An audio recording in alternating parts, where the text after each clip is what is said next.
Bien amigos, muy buenas noches, bienvenidos a una nueva edición de Redes y Poder.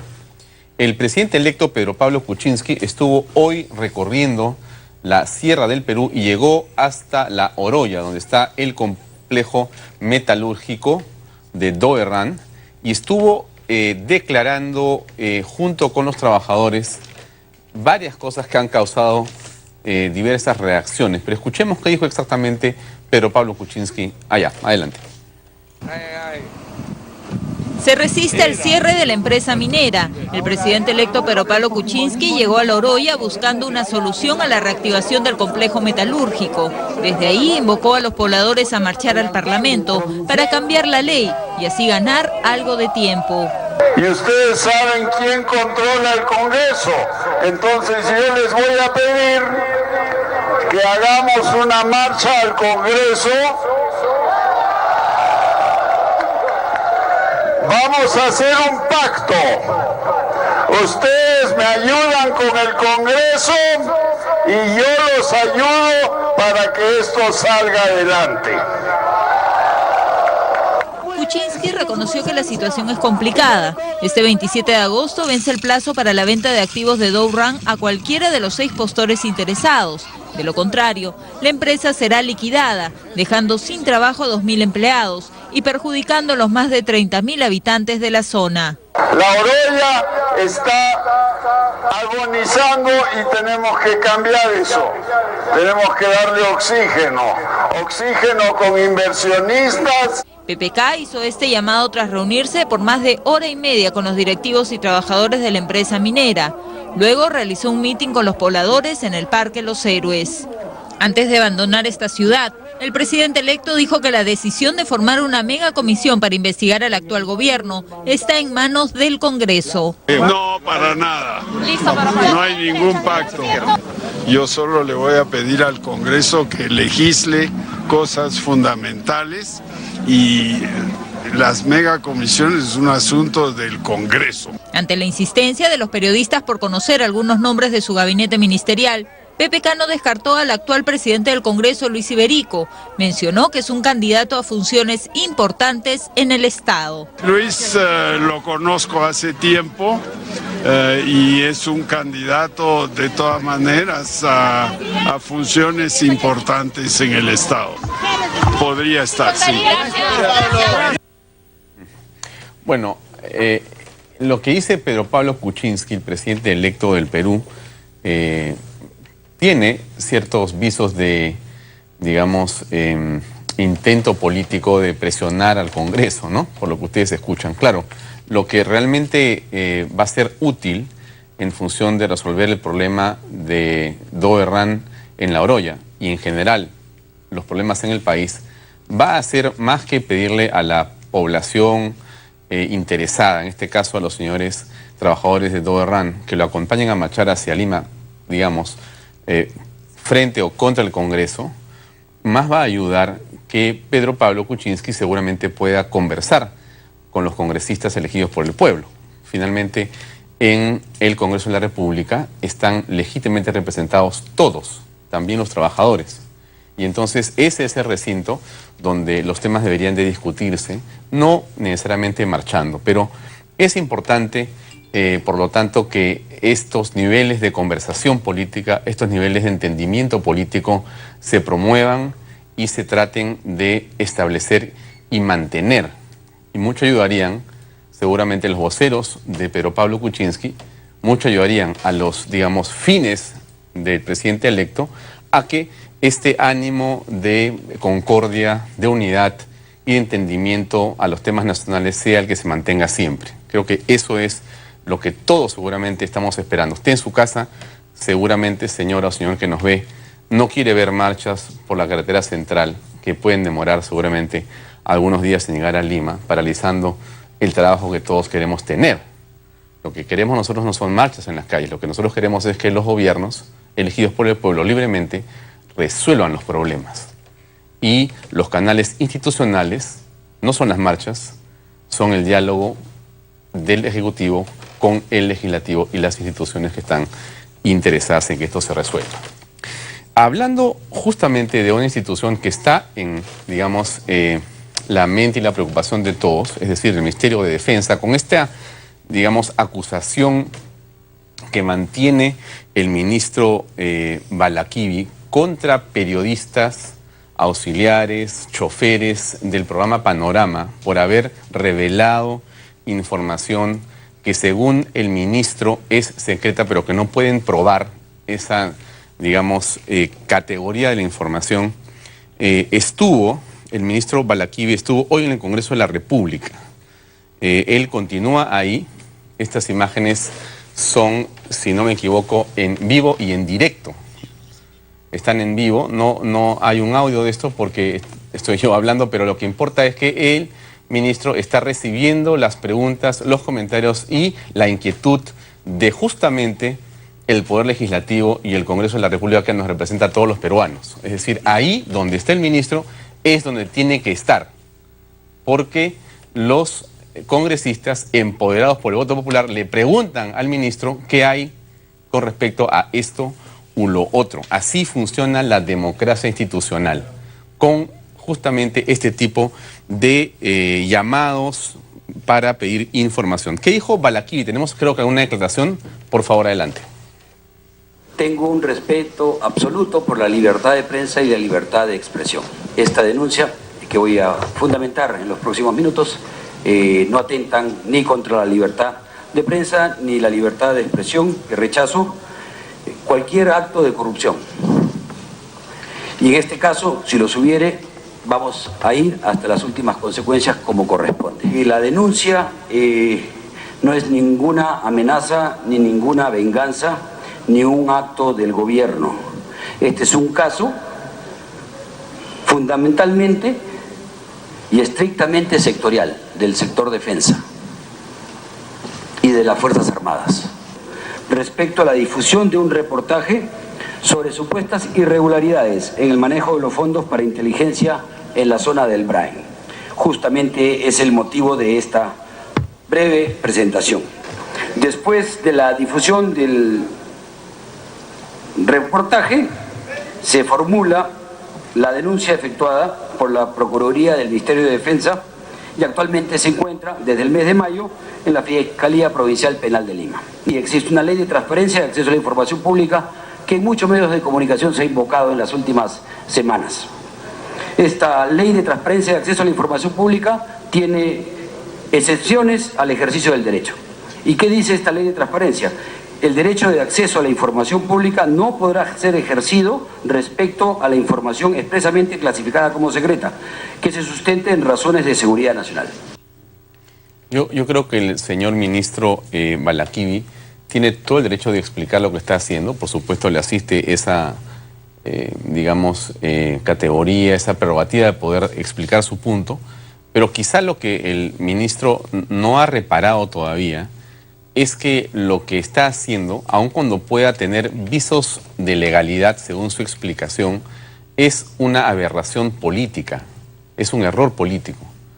Y los ministros no son solamente entes jurídicos, son también y fundamentalmente personalidades políticas. Y lo que está haciendo el señor ministro, con todo respeto, es un atentado contra la libertad de expresión porque está poniendo en una suerte de picota a un grupo de periodistas que pidieron información y que expusieron un problema que aparentemente existe.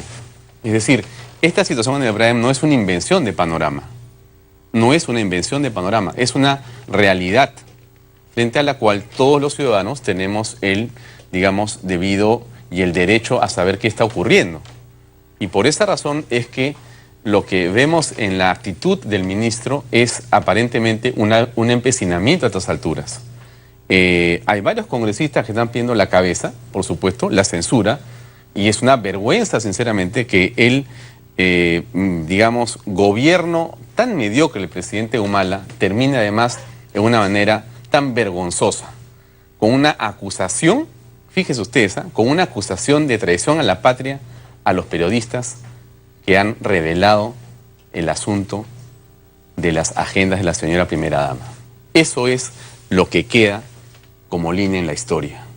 Que el presidente de la República mandó acusar de traición a la patria a los periodistas que revelaron el mayor, digamos, acto de sospecha de corrupción en este gobierno y que ya la Fiscalía ha convertido en un caso que está en el Poder Judicial y que en este momento impide la salida de la señora primera dama del Perú y que se indica al presidente de la República y a la señora Heredia como cabecillas de una red de criminales y de corruptos.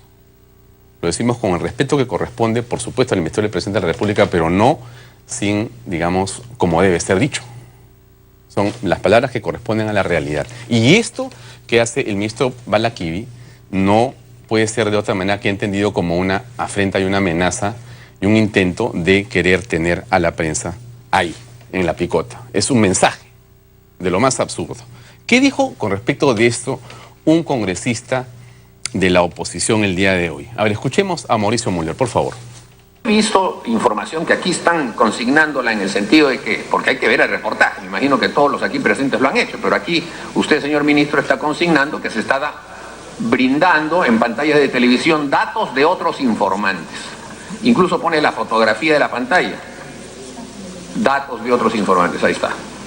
Y resulta, presidente, que aquí mismo se ve, incluso para agudizar la vista, y yo recuerdo haberlo visto en televisión, todos los datos, todo ese cuadro de los otros informantes apareció en pantalla manchada. No se veían los datos. Solamente se veía el de las personas que accedieron a responder ante una cámara de televisión.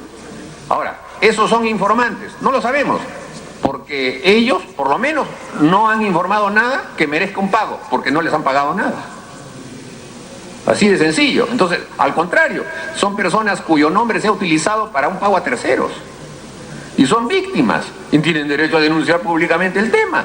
O sea, no es porque, o sea, son víctimas de que se utiliza su nombre para que otro cobre plata y encima no tienen derecho a denunciarlo en la televisión.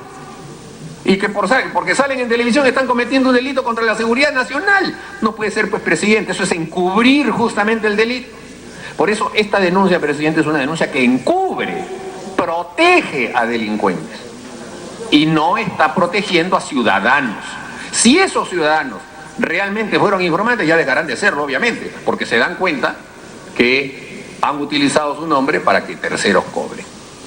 Y entonces, al contrario, estamos perdiendo la capacidad de poder reclutar verdaderos informantes, porque ya cualquiera va a decir, bueno, ¿y eso por qué? ¿Por culpa del programa de televisión? No, por culpa de los malos militares o civiles, no sabemos, del Ministerio de Defensa o del Ejército, de la Marina o de la Aviación, que hacen ese tipo de documentos y ponen la firma de personas que no han firmado. Ese es el tema, presidente. Y entonces ese tema, en la medida en que no se viene a responder, en la medida en que se trata de evadir, en la medida en que se quiere decir hay que acusarlos de traición a la patria, a los periodistas, etcétera, lo único que lleva a considerar es que el ministro merece una censura, presidente. Bueno, sí, hay que relevar una parte de lo que es el señor Müller en el sentido de que efectivamente esta acusación penal contra los periodistas de Panorama lo que hace es proteger a los delincuentes, a los que están haciendo mal uso de los dineros públicos para beneficio personal. Eso es lo que aparentemente ocurre en el fondo de esta lamentable historia. Tenemos otra historia más que tiene que ver con más asuntos que nos avergüenzan de alguna manera, y es esta compra tan, digamos, polémica, por decirlo de alguna manera, de los 2.000 y pico patrulleros. Estuvo hoy día el ministro del Interior, el doctor Pérez Guadalupe, en el Congreso de la República para explicar los detalles de la compra esta de $82 millones de gobierno a gobierno. A ver, escuchemos por favor. La presentación en el Congreso fue a ritmo del ministro. El titular del Interior, José Luis Pérez Guadalupe, defendió la compra de más de 2.000 patrulleros para la policía a un costo de $82 millones. Porque el tema es técnico, no es tema político. El tema es técnico y todos los peruanos tenemos que estar seguros que lo que se ha comprado bien y se ha comprado adecuadamente. Pérez Guadalupe aludió nuevamente al Contralor General de la República, Edgar Alarcón, quien cuestionó la adquisición. No existe en general un modelo de patrullero como para que alguien, por más que sea contralor, diga, estos no sirven. 17 marcas, en 10 países de América Latina. En su presentación ante la Comisión de Seguridad del Congreso, el ministro del Interior destacó que se lograron beneficios adicionales ante el gobierno de Corea por la compra. Según dijo, se ahorraron $2 millones, se obtuvo 50 patrulleros adicionales, equipos y herramientas para la instalación de 9 talleres para el mantenimiento de las unidades. Esto no lo libró de las críticas. Estas compras no solamente hay que verlas con lupa, sino hay que verlas con microscopio. Y ahora, patrulleros coreanos. Que el presidente Ollantaytamala haya sido agregado militar en Corea, ¿es una casualidad? Probablemente sea una casualidad, pero hay una preferencia ahí bien establecida, ¿no? Pérez Guadalupe rechazó las declaraciones del contralor Edgar Alarcón, quien afirmó que los patrulleros comprados por Chile eran más baratos y de mejor calidad. Dijo el contralor que era un blindaje total, que hasta las llantas. Tenemos las especificaciones y tiene, no el mismo, menor blindaje que el carro nuestro. Bien, amigos, mientras esto ocurría y mientras esto decía el doctor Pérez Guadalupe, la señora Nadine Heredia también hacía uso de la palabra en otro evento público. ¿Qué dijo la primera dama? Escuchemos, por favor. Quisiéramos ver a todos nuestros políticos trabajando así, por el pueblo, porque eso se merece nuestra gente. En vez de estar trabajando por intereses personales, en vez de estar cuchicheando, tirándose barro uno al otro, deberíamos estar pensando siempre en ustedes y en nuestros niños. Por eso. Bueno, esa era la señora Nadine Heredia haciendo uso de la palabra ya en uno de los últimos eventos que veremos como primera dama de la nación. Y para hablar, bueno, de estos temas, por supuesto, de lo que pasa con las compras de las Fuerzas Armadas, de la policía, de lo que pasa con los recursos que maneja el Estado en estos temas de seguridad tan importantes y tan delicados, hemos invitado al general Otto Kivovich, ex comandante general del Ejército, para que nos comente desde su perspectiva qué se puede hacer para que estas compras sean más transparentes. ¿Cuál es el problema de fondo y qué se podría, digamos, sugerir al gobierno que está entrando? General, buenas noches. Hola, Alfonso, buenas noches, muchas gracias por la invitación. Gracias, Otto, por estar con nosotros. Bueno, el problema está expuesto en detalle y en demasía en todo caso. ¿Qué se puede hacer? Fíjate, a mí me ha sorprendido muchísimo poder leer hace unos días el índice de control de la corrupción del Banco Mundial, donde se indican que este periodo de gobierno, que termina el 28 de julio, es considerado como el más corrupto de los últimos 20 años en el Perú, incluyendo los últimos 5 años de los 90. Eso es sorprendente y hacen mención a una serie de indicadores, ¿no? Por ejemplo, los contratos con postor único o las trabas burocráticas que se generan algunas a propósito para delatar proyectos de inversión y que luego muchos burócratas de ellos terminan siendo contratados por las empresas a fin de que le den luz verde y pasen los proyectos. Entonces hay una serie, es preocupante realmente lo que viene pasando en el país. Yo creo que el gobierno entrante del nuevo presidente Pedro Pablo Kuczynski tiene un enorme desafío en el combate a la corrupción, no solamente la inseguridad. Yo creo que el problema más serio es el de la corrupción, porque la corrupción política es la madre de todas las corrupciones, ¿no? Y el problema que estamos viendo es de corrupción política. El contralor Fuad Curi había señalado en varios informes antes de salir de su fin de gestión que la corrupción en el Perú aproximadamente le costaba 10.000 millones de soles al año.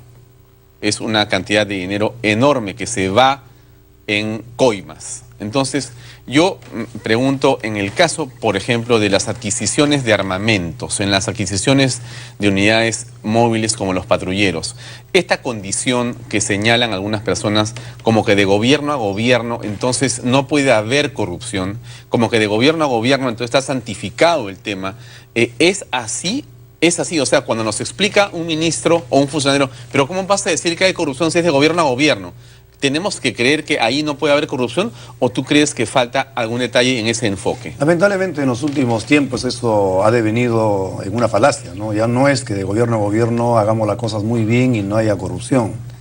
Fíjate, en la década del 70 cuando el Perú se equipó con equipo soviético y la compra fue de gobierno a gobierno, no había ningún problema. ¿Sabe por qué? Porque en ese entonces las empresas productoras de equipo militar eran del Estado. O si ahora le compras tú a China y tú le compras a una empresa china que es del Estado, entonces el trato de gobierno a gobierno tendría todas las ventajas del caso. Pero si tú haces un contrato con un país como Corea o como Estados Unidos, donde las empresas son privadas, el otro gobierno que acuerda contigo va a indicar a dedo a una empresa.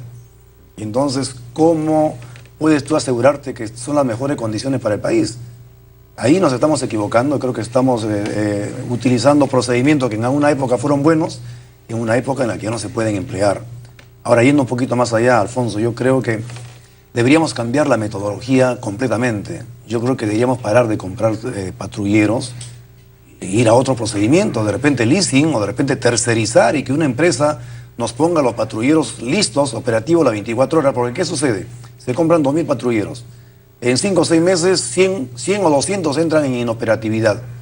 Y si no hay capacidad, no hay recursos para hacerle mantenimiento, pues se quedan en los almacenes botados. Y pierdes operatividad de 200 o 300 vehículos. Eso ha pasado ya en los últimos años.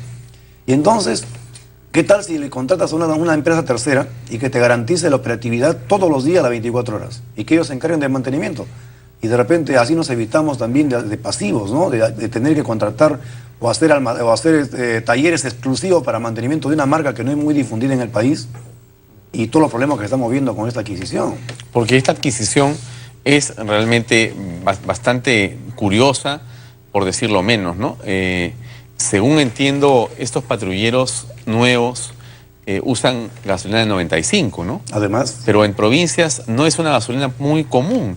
Hoy día todos los que viajamos por tierra y queremos echar gasolina de 95 no existe. Es de 90 la que encuentras y no hay más. Eso o nada. Te tienes que echar 90 a tu camioneta, a tu carro. Ciertamente eso es un gran problema, ¿no? El problema es que estos motores son 4x4 y tienen cierta categoría. No es un motor cualquiera. No es un motor que puedes ponerle cualquier gasolina para que avance porque vas a malograr el motor y al final vas a tener un problema más grave con el vehículo. Te lo dicen cuando te venden el carro. Por si acaso, este usa 95 o más porque es el octanaje para que el motor funcione perfectamente y las piezas se mantengan así. Pero si usted cambia porque no tiene plata, no se compra esa camioneta, pues. Quédese con un carro que es más barato. Pero aquí aparentemente esas condiciones no se observan dentro de otras. Es curioso, ¿no? Y además el motor es muy grande, ¿no? Realmente. Aquí en Lima esos carros no pueden correr en toda su capacidad por el tráfico que tenemos. Y en provincias posiblemente los problemas que tengamos en breve va a ser derivado de la falta de la gasolina adecuada para ese tipo de motor. Ahora el consumo en combustible se va a duplicar. Y con los presupuestos que tiene la policía, de repente no van a poder utilizarlo en toda la dimensión que la seguridad demanda, ¿no? ¿Y alguna solución de combustibles tipo gas o gas líquido no es algo que usan los taxistas para abaratar los costos? Las personas quieren tener menos consumo y que eso que suena lógico, el sentido común, cualquiera que nos escucha dirá, esto que está planteando el señor Bahía es de ABC. Bueno, pero eso no se les ocurre a las autoridades. ¿Por qué razón? Yo, fíjate, lo ideal habría sido que esos patrulleros vengan ya fabricados de acuerdo a las especificaciones. Yo entiendo y me llama la atención que vengan aquí al Perú para que aquí se le complete de implementar algunos aditamentos, sí, como por ejemplo el blindaje de las puertas. Eso deberían ser fabricados. Es tan grande la cantidad que tú puedes poner tus condiciones. Que se fabriquen tal y cual son tus especificaciones. Es una compra muy grande. Nadie compra 2.000 o 2.500 patrulleros así nada más. Entonces, ahí tienes tú una gran oportunidad para hacerte de unos buenos vehículos, pero además podríamos emplear el sistema de gas. El gas es, el Metropolitano nos está dando un modelo exacto de que sí es posible que vehículos grandes, potentes, puedan emplear el gas y eso es mucho más económico.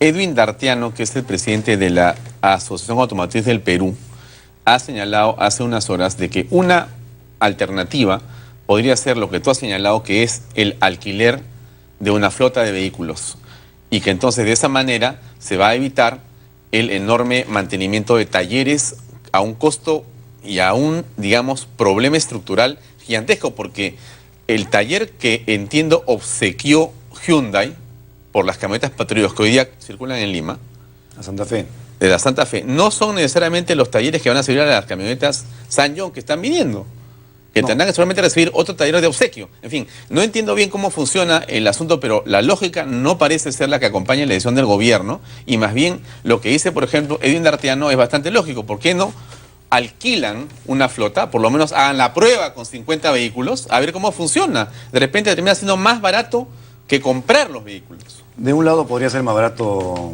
Alfonso, daríamos trabajo a más personas, pero al mismo tiempo yo creo que se ganaría mucho en operatividad. El gran problema que tiene la policía, nuestra policía no tiene un buen sistema logístico, hay que decirlo con toda franqueza, ¿no? problemas de recursos humanos, no le llegan las provisiones, si tienen que irse, como la vez pasada, aquí nomás a Tía María, no tenían logística para alojamiento. Entonces, si a eso tú le cargas el pasivo de todos estos vehículos que no tienen talleres aquí en el país, es de esperarse que en breve plazo tengamos problemas de operatividad de esos vehículos, como ya lo tenemos con los Santa Fe.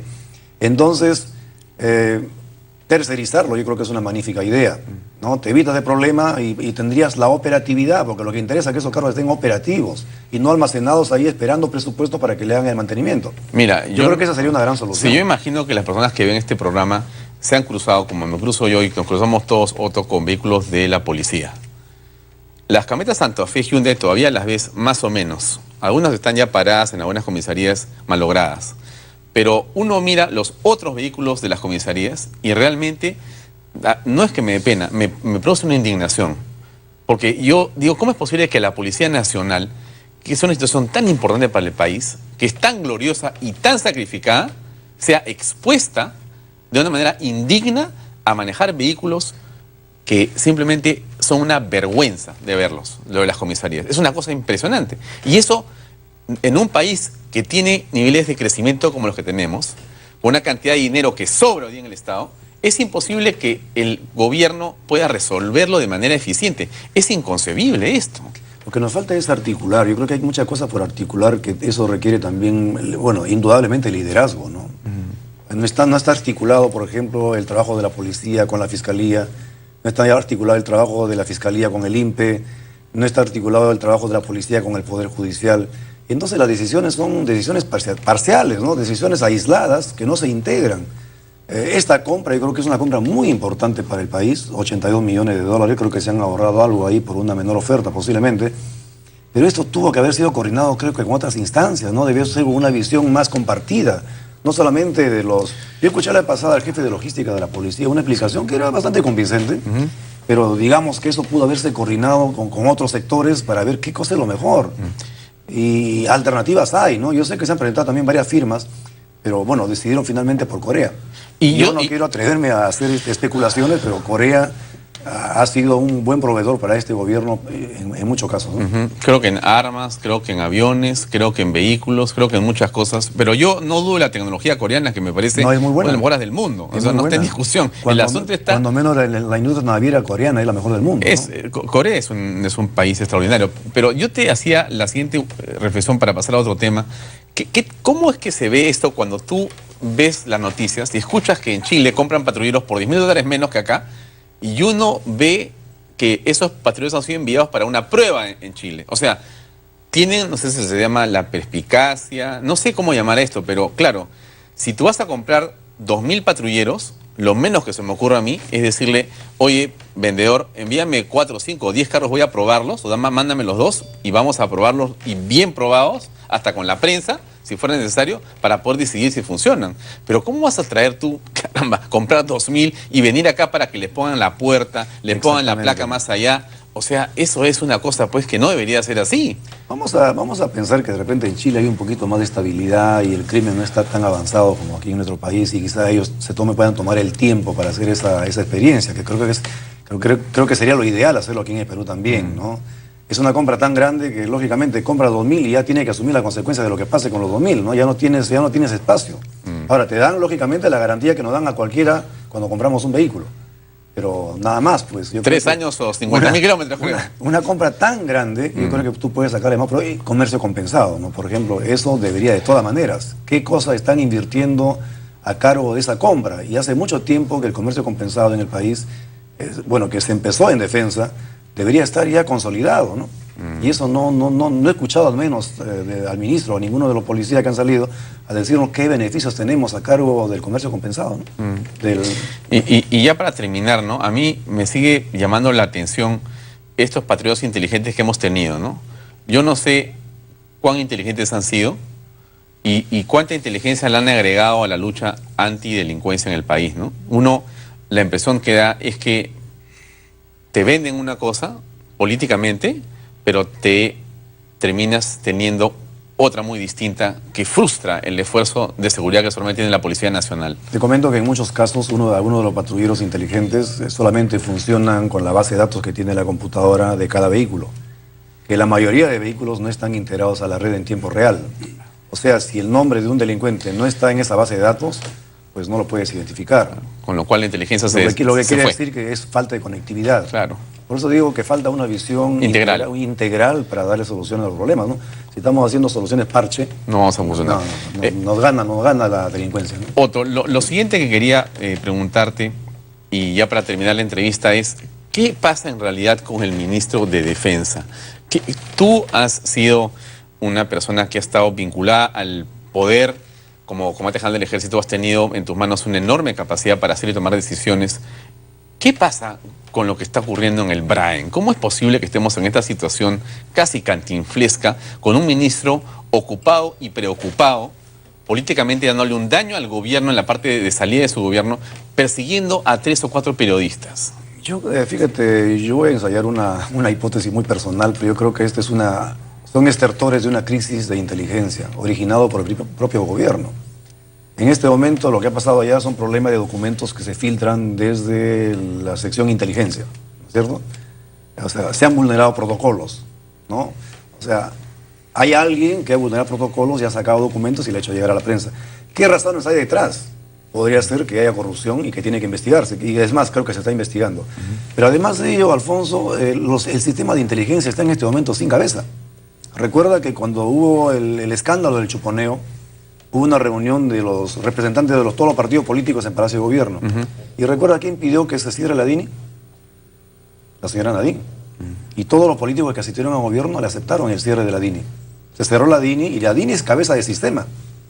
Se cerró la DINI, entró en un proceso de reestructuración y hasta el día de hoy no funciona la DINI. ¿Y por qué crees que se pidió eso? Yo tengo mis sospechas porque la DINI no solamente investiga lo que tiene como función principal, sino también tiene información de todo tipo. Entonces yo me temo que se cerró de repente para curarse en salud, ¿no?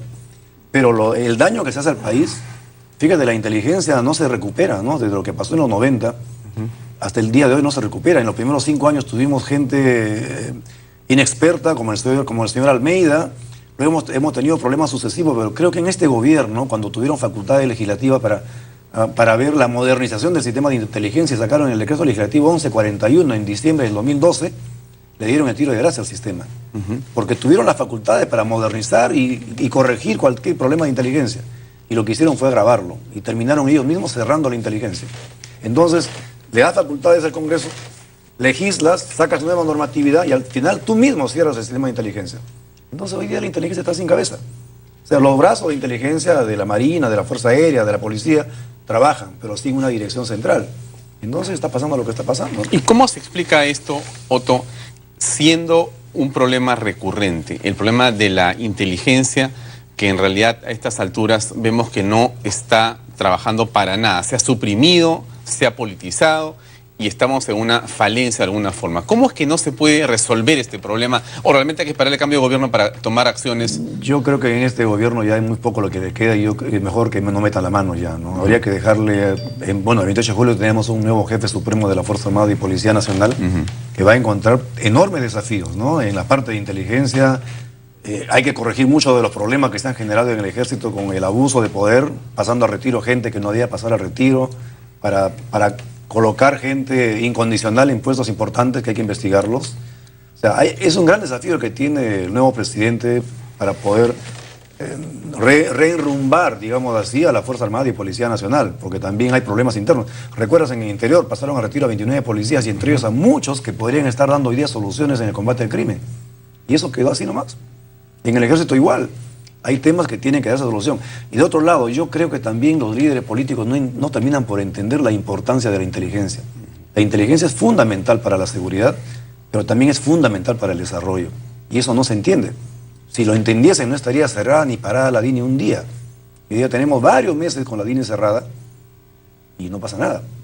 No pasa nada. Entonces ahí tenemos conflictos que llegamos como bomberos cuando ya es tarde y no podemos tomar medidas preventivas. No tenemos capacidad de ver, no tenemos capacidad de prospectiva porque no hay inteligencia. Y es un problema serio para el país. Qué curioso lo que señalas en el sentido que si hubo una institución que multiplicó varias veces su presupuesto, fue la DINI, ¿no? Efectivamente. Pero no fue para nada bueno ni sano. Nada bueno. Acuérdate con lo que pasó con la vicepresidenta Marisol Espinosa. Bueno, para decir un caso, yo también estuve en esa lista de los que estuvieron chuponeados, ¿no? Yo no sé para qué me estaban chuponeando, pero eso es mal empleo de los recursos, una mala orientación, falta de liderazgo, y también yo creo que también el Congreso, la Comisión de Inteligencia, no hizo el trabajo que le corresponde, porque es un órgano de fiscalización de la inteligencia que creo yo pasó por alto muchas cosas o no hizo la investigación que debía, ¿no? Muy bien. Te agradecemos, Soto, por tu presencia esta noche. Gracias a ti, Alfonso, y hay que esperar que el nuevo jefe supremo de la Fuerza Armada pueda reorientar estos temas. Ojalá que sí, por el bien del país. Gracias, Soto. Gracias a ti. Bien, amigos, vamos a una pausa comercial y regresamos con una entrevista que estoy seguro va a ser de una enorme utilidad y que debe escucharla usted, porque vamos a hablar de un tema que poco sale en televisión. Vamos a hablar de cultura.